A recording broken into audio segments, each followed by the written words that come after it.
I'm Chris Wallace. Congress returns from recess and faces a tough vote on Syria.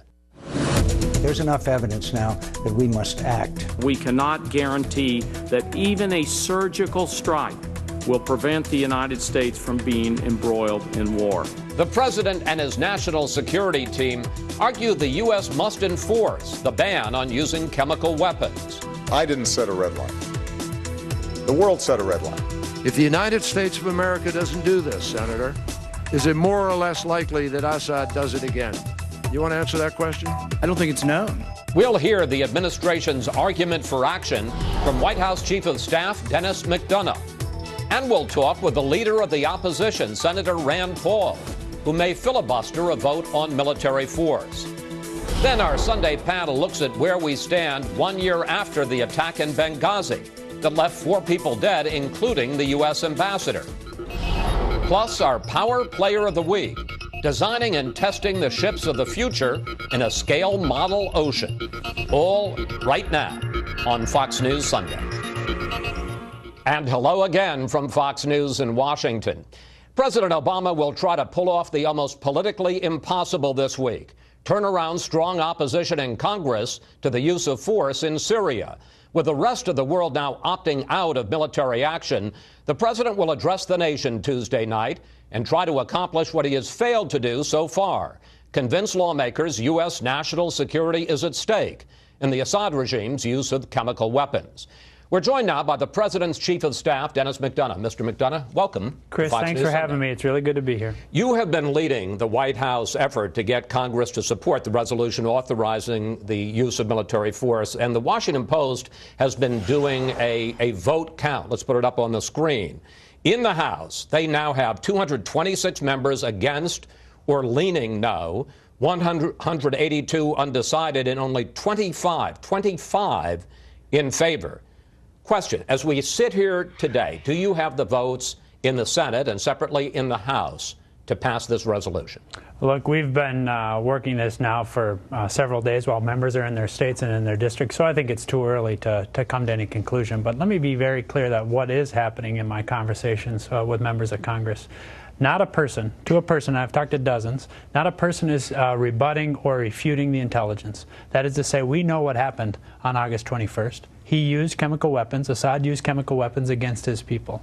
So the question now is, for Congress to resolve this week, is: are there consequences for a dictator who would have used those weapons to gas to death hundreds of children? The answer to that question is interesting in Damascus, will be followed closely in Damascus, but will also be followed closely in Tehran, among Lebanese Hezbollah and others. So this is a very important week. The president's last best chance to change minds, and it appears from that vote count he has to change minds in Congress, will be his speech to the nation on Tuesday night. The argument that he's made, which is similar to the argument that you just made, he's been making it for weeks, that it is important. We need to set a marker on the use of chemical weapons. And now Fox has obtained new videos, which we have here, very disturbing videos from a government official that are also being shown to members of Congress, videos allegedly taken right after the chemical weapons attack.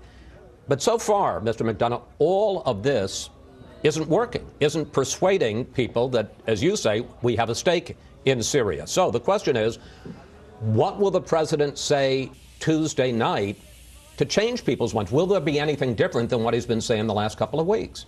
Chris, I hope that every member of Congress, before he or she casts or decides how they're going to cast their vote, will take a look at those videos. It is unbelievably horrendous. And to think about the numbers of children, we believe more than 400 killed by this heinous attack using this terrible weapon, a weapon which has been prohibited in much of the rest of the world for the last 100 years. And as a result of that prohibition, our troops have not faced chemical weapons in battle since World War I. That is a very direct result, a very direct consequence for our men and women. So what will the president say on Tuesday night? I'm not going to front-run him on this. But I also want to be very clear, Chris. Members of Congress and senators have been at home and in their districts. And this week, this debate really crystallizes this week. So this is a good opportunity. But forgive me, sir, what they're hearing at home by margins of 9 or 10 to 1 from their voters, and we're hearing this from Republicans and Democrats, is stay out. And you know what? That's an absolutely understandable sentiment, given all the sacrifice and investment the United States has made and our armed forces have made for the last 11 and 12 years. So it's absolutely understandable sentiment. And that's why what the president has in mind here, and that we're consulting with Congress on, is a limited, targeted, consequential action. Let me tell you what this is not. This is not Iraq and Afghanistan.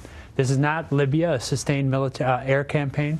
This is not boots on the ground. This is a targeted effort to reinforce a prohibition that goes back nearly 100 years, a prohibition that has benefited our troops greatly, by the way. But frankly, voters and a lot of members are saying they don't believe it, and they think you can't control it, that yes, it's going to start out as limited, but then you don't know what Assad is going to do back. What if he fires another chemical weapon? What if he gives it to Hezbollah? What if Israel is attacked by Iran? And they say we just are getting into it and we don't know what the limits will be. It isn't, you know, a limited test tube case, and it isn't as neat as you guys are portraying it. Look, unfortunately, I wish the situation in Syria were neat, Chris. But you know what? Each of the risks that you've just talked about is as real today as it is the moment after the United States takes targeted and limited action to reinforce this prohibition. That risk, the risk of Assad using chemical weapons against our friends, against Syrian opposition again, is as real today. So let's be very clear. The risks of inaction, Chris, outweigh the risks of action. This is a person who has gone from using overwhelming conventional force to using napalm on children to now using chemical weapons to the tune with a scale and scope we have not seen in nearly 3 decades. And the question for Congress this week is simply that. They do not dispute the intelligence when we speak with them.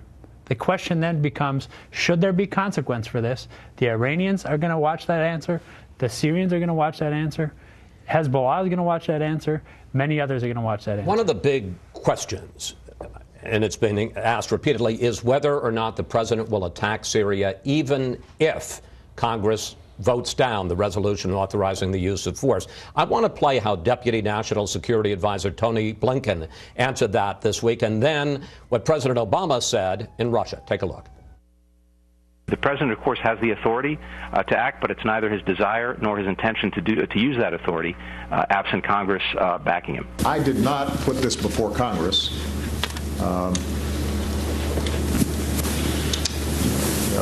just as a political ploy or as symbolism.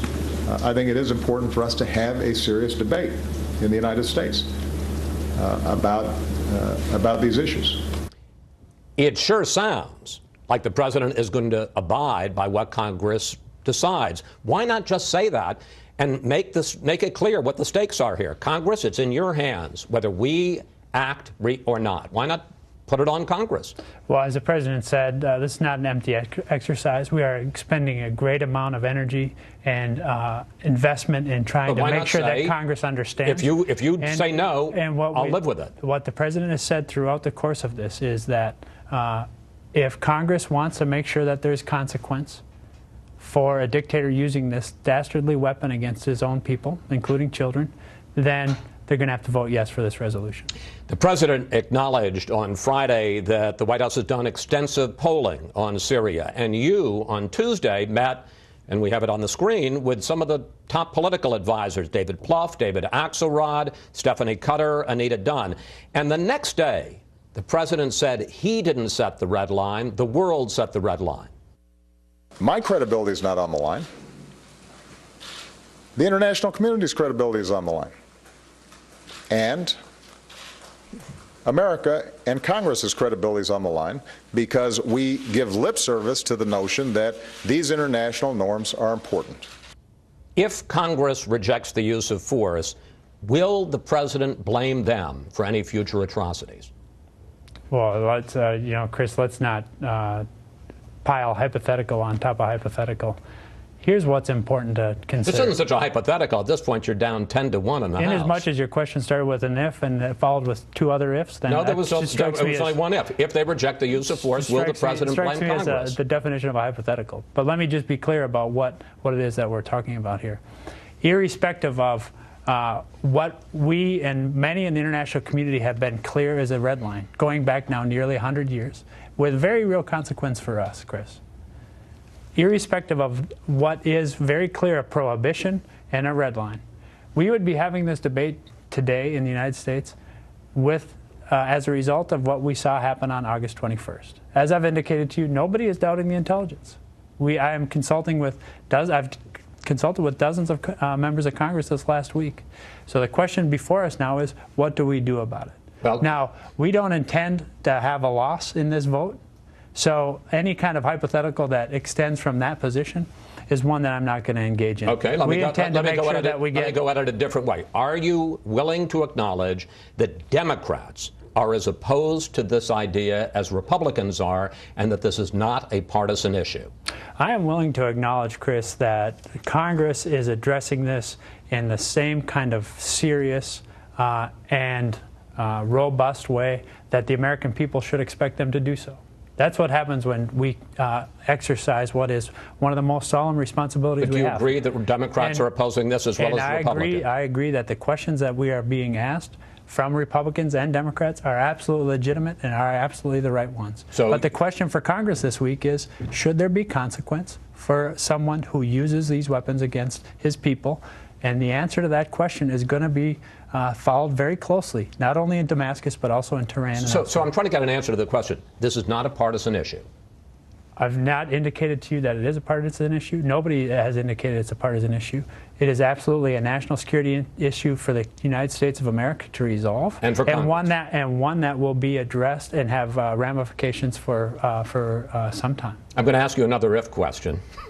If the president goes to Congress and says that this is in our national security, and Congress rejects him, if at the end of this process the president loses, doesn't he become a lame duck the next day? No, well, look, Chris, again, the question before us right now is, how do we make sure that there's consequences, and how do we make sure that the Syrian government is held to account for what is the worst chemical attack in nearly 3 decades?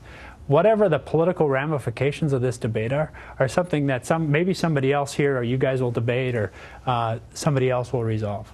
We're approaching this question simply for the national security implications that it entails. And as the president said in the Rose Garden last Saturday, you don't think this would have an impact on the president's ability over the next 3 years to push his agenda as he faces a fight over the budget, as he faces a fight over the debt limit? Don't you think a defeat here is going to really endanger his presidency? Chris, what endangers our national security today is one of the world's largest chemical weapons stockpiles in Syria. One that, unless that government is made to understand that the use of that dastardly weapon is beyond the pale, and unless that government makes sure that it remains secure and therefore not proliferated and threatening our troops or our friends, that's the issue here. The politics is somebody else's concern. The president's not interested in the politics of this. The president's interested in making sure that our national security is protected. That's the question, first and foremost, for us. Finally, Wednesday marks 1 year since the terror attack on the U.S. consulate in Benghazi. The day after, in the Rose Garden, the president promised to bring the killers to justice. But while our government has charged Ahmed Abu Khattala as one of the people involved in this, there's been no arrest, while at the same time Khattala has given interviews to CNN, to AP, and to the New York Times. Why is it that reporters seem to be able to find this guy who the government is charging for involvement in Benghazi, but our law enforcement can't find him? Look, we've been very clear that we will hold those people who carried out this dastardly, heinous attack against our people it's been a year, sir. It has been a year. And you know what the United States does, Chris? Is we track every lead until we find and can accomplish what we say we will do. But why can't we find Khattala when AP can? This president has demonstrated that, and we will do that. Again, finally, not to belabor it, but why can AP find him? Why can the New York Times find him and not our government? The United States government does what it says, and we will do what we say in this instance, as we do in every other instance, Chris. I have no doubt about that. Mr. McDonough, we want to thank you so much for coming in today. It should be an interesting week. Thanks for having me, Chris.